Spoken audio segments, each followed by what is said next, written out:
peut-être trompé, hein. C'est pas exclu.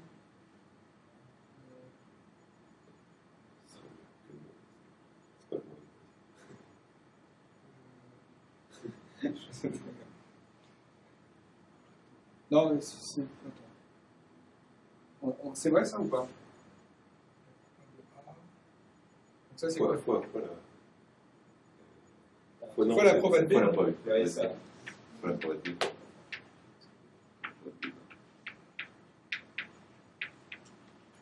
Alors nous, B c'est quoi? B c'est. Ouais, c'est ça, c'est. Si Z égale Y. B si Z égale Y. C'est un nul les probas de machin. Donc là, il y a un mi ici, il y a un mi là. D'accord, donc ça vous fait un 2 en face. D'accord? Voilà. Ok. Mais si ça ne va pas, donc là, ça peut être 1, donc il y a un souci. Quoi. Si B égale A, ça ne marchait pas. Ok, voilà, il fallait multiplier par la proba de 1. Ok, donc on a ça. C'est 2 fois la proba machin, et on fait le calcul, on tombe pile sur ce qu'on veut. C'est moral en fait. Quelque part, c'est que si on est bon, enfin, si on est bon d'un bout à l'autre, ok, et que, je vais essayer d'expliquer intuitivement, grosso modo, on va être plus ou moins bon sur les différentes distributions, ok, et sur celles où on est, et que grosso modo, quand on est bon, B va prédire correctement. C'est vraiment ça l'idée. Si on est bon sur une distribution intermédiaire, B va se comporter correctement. Donc finalement, c'est trivial en fait. C'est ça qui est génial. Enfin, je trouve que c'est un résultat qui est super fort et puis une preuve d'une limpidité absolue. Enfin, c'est hyper naturel, on comprend tout. Enfin, je trouve que c'est très joli. J'ai mal à croire que ce ne soit pas de meilleur en meilleur selon les lignes. Ah bah non, ça n'a aucune raison parce que tu pourrais très bien imaginer que après on brouille l'info. Ça, tu mets de plus en plus d'informations. Oui, voilà, c'est ça, c'est pas le même bit que tu prédis. C'est ça où c'est le piège. Tu vois, c'est prédire, peut-être que tu vois, au bout du deuxième, tu sais que par exemple, au deuxième, il y a une forte proba de valoir tant. D'accord, d'accord. Okay. Et après, le problème, c'est que tu cherches à prédire le bit suivant. Quoi. Pas, okay. Voilà. Tu pourrais imaginer que l'aléatoire augmente au fur et à mesure dans la suite. Quoi. C'est une bonne remarque. Bonne remarque. Ouais, non, mais c'est bien. J'aime bien faire cet exposé parce que j'en comprends plus en plus en fait à chaque fois. Voilà, donc là on a bien. Donc comme B est polynomial, d'accord, il fait juste un appel à A, il utilise ses bits aléatoires auxquels il a le droit. C'est bon. On a bien que tout générateur. Enfin, on a bien que si on n'était pas pseudo-aléatoire, on n'est pas imprévisible, donc on inverse et on a. Okay. Et la réciproque est vraie aussi. Comme ça on fait dans tous les sens. Alors maintenant on va voir le résultat suivant, c'est donc maintenant notre but ultime c'était de générer un truc tel que n'importe quel algo se comporte pareil avec cette suite pseudo-aléatoire ou une suite vraiment aléatoire. Okay. Donc maintenant, ce qu'on a vu c'est que générer une suite pseudo-aléatoire, on ne savait pas trop comment faire, mais on a vu que c'était équivalent à imprévisible.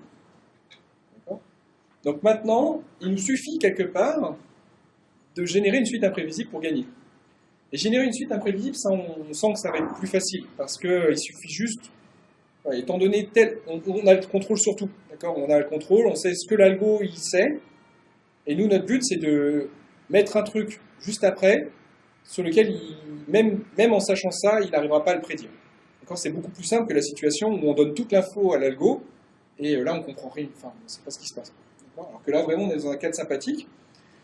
Et la preuve repose vraiment sur cette idée, c'est-à-dire on va donner, si on est capable de rajouter un bit, on sera capable d'en rajouter un nombre polynomial.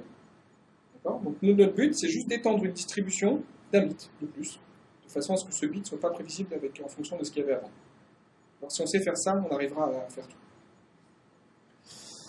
Alors, là l'idée, ça va être d'utiliser une permutation à sens unique. Alors ça, on ne sait pas si ça existe. Tout ce qu'on sait, c'est que si ça existe, P égale NP. Donc c'est beaucoup plus fort que P égale NP. P différent. Oui, P différent de P. Si ça existe, P différent de P. Oui, c'est ça. C'est pardon, P égale B de P. Mais c'est un truc plus fort. D'accord? Donc, on ne sait même pas si P différent de P, ça, c'est pas sûr que ça existe. Par contre, on a pas mal de candidats pour le faire. Ça, on a des candidats pour faire ça. Je crois même qu'il y a Donc, je ne suis pas sûr qu'on ait une permutation. C'est ça. Alors, en fait, là, l'idée de cette preuve, c'est relativement plus simple parce qu'on on a une permutation. Donc, le résultat est plus fort, on peut le remplacer par une fonction à sens unique.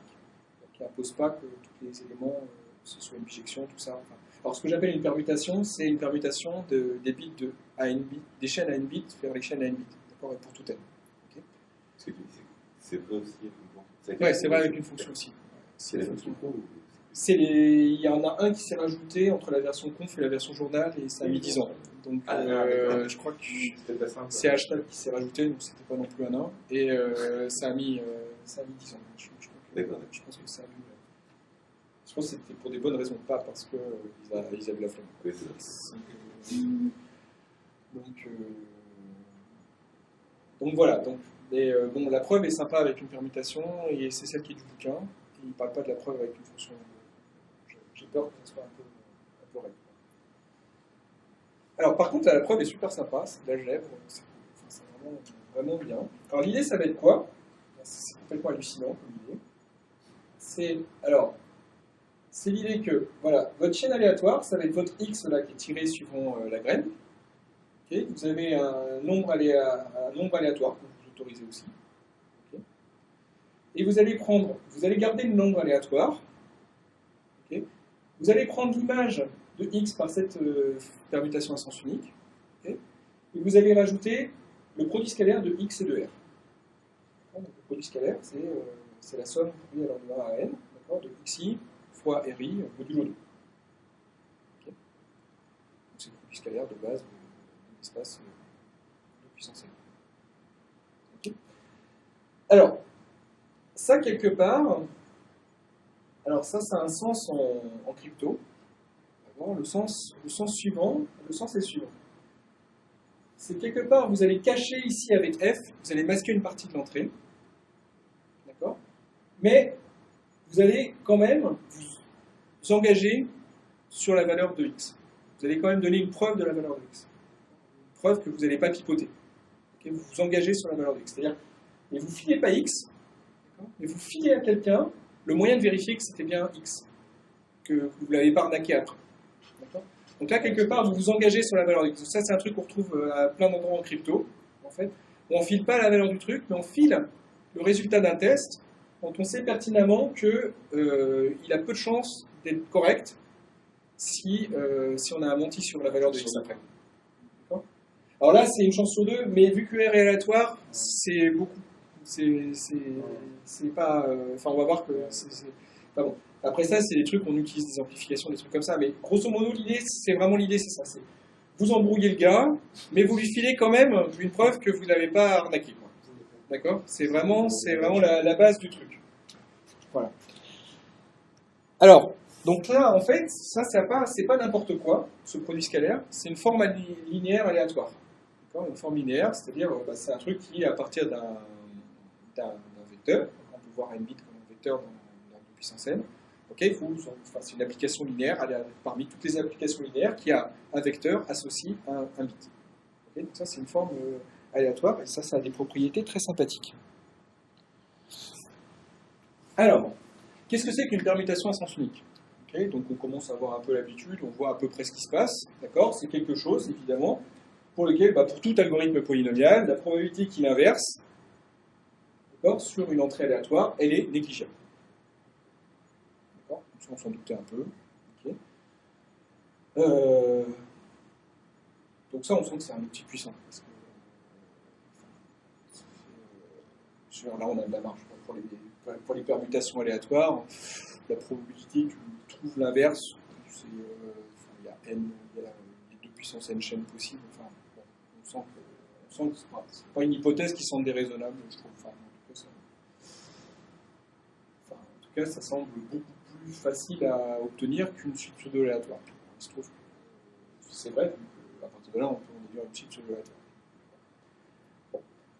Alors, donc on vérifie. Donc, une permutation à sens unique, donc c'est f est bijective, d'accord, de suite à n bits vers les suites à n bits.